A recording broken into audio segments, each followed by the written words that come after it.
पुनीत राजकुमार, Siddharth Shukla, Raju Srivastava, singer के, ये सारे नोन पर्सन थे और ये सारे लोग अब इस दुनिया में नहीं है। इन सभी लोगों ने अपनी आधी उम्र या फिर उससे भी कम उम्र ही जी पाए थे और इन सभी का मौत का एक कॉमन कारण है हार्ट अटैक। तो आखिर हार्ट अटैक है क्या? इसका कारण क्या है? इसका लक्षण क्या है? इसकी ट्रीटमेंट क्या है? आजकल युवाओं में इतने हार्ट अटैक क्यों देखने को मिल रहा है और आखिर हम इससे कैसे बच सकते हैं? इसका बचाव क्या है? तो नमस्कार दोस्तों, स्वागत है आप सभी का। दोस्तों, सबसे पहले देखते हैं कि हार्ट अटैक है क्या और इसका कारण क्या है। दोस्तों, जो हमारा हार्ट है वो हमारे पूरे बॉडी में ब्लड सप्लाई करता है और उस ब्लड के साथ ऑक्सीजन सेल तक पहुंचाता है। यह प्रक्रिया पूरी जिंदगी भर चलती रहती है। हमारा जो हार्ट है वो ब्लड वेसल से घिरा हुआ है और उस ब्लड वेसल्स को कोरोनरी आर्टरी कहते हैं और यही कोरोनरी आर्टरी हमारे पूरे बॉडी में ब्लड का सप्लाई करता है।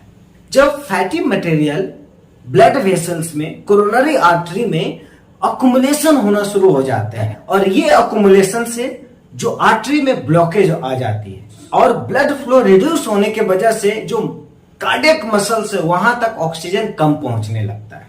धीरे धीरे ये जो अकुमुलेशन, जो फैट की अकुमुलेशन हुई थी, वो धीरे धीरे बढ़ने लगती है और एक समय आने पे वो रप्चर हो जाता है। जैसे ही रप्चर होता है वहां पे ब्लड क्लॉटिंग होनी शुरू हो जाती है और इसी ब्लड क्लॉटिंग के वजह से जो हमारी जो कार्डियक मसल्स है वहां पे प्रॉपर ऑक्सीजन नहीं पहुंच पाता है और प्रॉपर ऑक्सीजन नहीं पहुंचने के कारण जो कार्डियक की जो मसल्स है वो डैमेज होना शुरू हो जाती है और अगर लंबे समय तक उस कार्डियक मसल्स को प्रॉपर ऑक्सीजन ना मिले तो धीरे धीरे वो जो कार्डियक मसल्स वो परमानेंट डैमेज हो जाती है और उसको हम हार्ट अटैक कहते हैं। दोस्तों, अब हम देखते हैं कि हार्ट अटैक का सिम्टम क्या है, लक्षण क्या है। तो सबसे पहले पेन इन चेस्ट। अगर आपके चेस्ट में पेन हो रहा है, वो लंबे समय तक पेन हो रहा है और अगर लेफ्ट शोल्डर तक वो पेन ट्रेवल करके जा रहा है तो आप समझ लो कि आप एक हार्ट के पेशेंट हो या फिर आपको हार्ट अटैक कभी भी आ सकता है। तो आपको जितना जल्दी हो सके अपने जो आपको डॉक्टर हैं उनसे आपको मिलना चाहिए। दूसरा, रेस्टलेसनेस। अगर आपको रेस्टलेसनेस हो रहा है, लंबे समय तक हो रहा है, चेस्ट पेन के साथ हो रहा, तो आपको एकदम डॉक्टर के पास मिलना चाहिए। फीलिंग सिक, एक्सेस स्वेटिंग, लाइट हेडेड मतलब चक्कर आना, breathlessness, sometime fever, nausea, vomiting, weakness, अगर ये सारे लक्षण आप में दिख रहे हैं तो आपको डॉक्टर से जरूर मिलनी चाहिए। हाँ, कुछ लक्षण आपको दिखेंगे, कुछ लक्षण आप में नहीं दिखेंगे, लेकिन हाँ, अगर आपको चेस्ट में पेन हो रहा है, अगर वो पेन लेफ्ट शोल्डर तक ट्रेवल कर रहा है तो आपको अपने डॉक्टर से जरूर मिलना चाहिए। दोस्तों, अब ये प्रश्न आता है कि कौन से ऐसे लोग हैं या फिर कौन से ऐसे पेशेंट हैं जिनमें हार्ट अटैक आने की चांसेस बहुत ज्यादा होती है। तो दोस्तों, अगर कोई लंबे समय तक स्मोकिंग कर रहा, स्मोकिंग की सबसे बड़ी एक डिमेरिट आपको बता रहा हूं कि जो सिगरेट होता वो आपके जो ब्लड को थिक कर देता है जिसकी वजह से क्लॉट हो जाता है। तो अगर कोई लंबे समय तक स्मोकिंग कर रहा है उनको हार्ट अटैक आने के चांसेस बहुत ज्यादा है। अगर कोई डायबिटिक पेशेंट है उनको हार्ट अटैक आने की चांसेस बहुत ज्यादा है। अगर किन्हीं की ब्लड प्रेशर हाई है उनको हार्ट अटैक आने के चांसेस बहुत ज्यादा है। अगर किन्हीं के फैमिली मेंबर में, अगर किन्हीं के फैमिली हिस्ट्री में हार्ट अटैक है तो उनको हार्ट अटैक होने की चांसेस बहुत ज्यादा है। तो ये लोग जिनका मैं अभी नाम लिया हूं, ये सारे लोग अपने डॉक्टर से 6 महीने साल भर पे अपने हार्ट का चेकअप करवाते रहें, अपनी हार्ट के फंक्शन की टेस्ट करवाते रहें। इससे उनको ये पता चलेगा कि उनका हार्ट सही है या फिर इसमें कुछ डिफॉर्मिटी आ गई है तो उसको समय रहते हुए ठीक किया जा सके। दोस्तों, अब हम आते हैं कि हार्ट अटैक की ट्रीटमेंट क्या है। तो दोस्तों, यहां पे 2 सर्जिकल ट्रीटमेंट है। पहला कोरोनरी आर्टरी बाईपास और दूसरा एंजियोप्लास्टी। दोस्तों अगर हम कोरोनरी आर्टरी बाईपास के बारे में बात करें तो जनरली जिस एरिया में ब्लॉकेज होता है उस एरिया के पहले और उस एरिया के बाद एक बाईपास लगा देते हैं। मतलब आप ये कह सकते हो कि एक एक्स्ट्रा या फिर एक आर्टिफिशियल आर्टरी लगा देते हैं, तो उस एरिया से ब्लड ना पास होकर वो जो हमने बाईपास लगाया उसके थ्रू ब्लड जाएगा।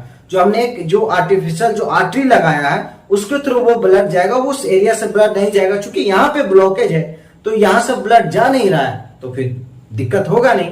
तो हम इसको कहते हैं कोरोनरी आर्टरी बाईपास। ठीक है, अब अगर हम सेकंड ट्रीटमेंट की बात करें एंजियोप्लास्टी, उसमें ये होता है कि जो भी एरिया जहां पे अकुमुलेशन है, जहां पे फैट की डिपोजिशन है, उस एरिया के अंदर हम एक आर्टिफिशियल आप ये कह सकते हैं कि आर्टरी डालते हैं। जो अकुमुलेशन वाला जो एरिया है, जो वीक एरिया है, वहां पे सपोर्टिव का काम करने के लिए, वहां पे सपोर्ट का काम करने के लिए कि वो आर्टिफिशियल आर्टरी जाएगा, उस एरिया को सपोर्ट करेगा और ब्लड उसके बीच से जाना शुरू हो जाएगा। जो मेन जो आर्टरी है, जो डैमेज आर्टरी है, उसको वो इफेक्ट नहीं करेगा क्योंकि उसकी सपोर्ट के लिए एक दूसरी आर्टरी ऑलरेडी डाल दी गई है, इसको कहते हैं एंजियोप्लास्टी। दोस्तों अभी प्रश्न आता है कि आजकल युवाओं में हार्ट अटैक इतनी ज्यादा क्यों देखने को मिल रही है? इसके बहुत सारे कारण हैं। पहला कि आजकल युवाओं हैं जो स्मोकिंग बहुत ज्यादा करते हैं, और अभी हम लोगों ने बात किया कि स्मोकिंग करने से जो ब्लड की जो डेंसिटी होती है वो थिक हो जाती है, जिसके वजह से वो ऑब्स्ट्रक्शन जल्दी पैदा करता है। आजकल युवाओं की लाइफ स्टाइल चेंज हो गया है। आजकल जो फिजिकल वर्क है वो बहुत कम होने लगे हैं। आजकल सब चीज कंप्यूटर पे, लैपटॉप पे बैठ के ही सारे काम होना शुरू हो गए हैं, जिसके वजह से जो फिजिकल जो आप ये कह सकते हैं फिजिकल जो एक्सरसाइज चाहिए थी, जो चलने से जो होती है फिजिकल एक्सरसाइज कम हो गई है, जिसके वजह से हार्ट अटैक के चांसेस बहुत ज्यादा बढ़ रहे हैं। अगर किन्हीं के फैमिली हिस्ट्री में हार्ट अटैक है तो उनको कम उम्र में भी हार्ट अटैक आने के चांसेस है। अगर किसी को कम उम्र से ही ब्लड प्रेशर है, उसको हार्ट अटैक आने के चांसेस बहुत ज्यादा है। अगर किसी को कम उम्र से ही डायबिटिक है, उसको भी हार्ट अटैक आने के चांसेस बहुत ज्यादा है। तो अगर ये सब चीजें कोई यंग जनरेशन, यंग ब्लड में अगर है तो उनको हार्ट अटैक आने के चांसेस बहुत ज्यादा है। दोस्तों अब हम आगे आते हैं और देखते हैं कि हम हार्ट अटैक से कैसे बच सकते हैं, बचाव क्या है। तो सबसे पहले दोस्तों कि हमें जो सिगरेट, जो स्मोकिंग होती है, अल्कोहल होती है, जो ड्रग, जो सब्सटेंस जो हम जनरली लेते हैं, इन सभी को हमें बंद करना होगा।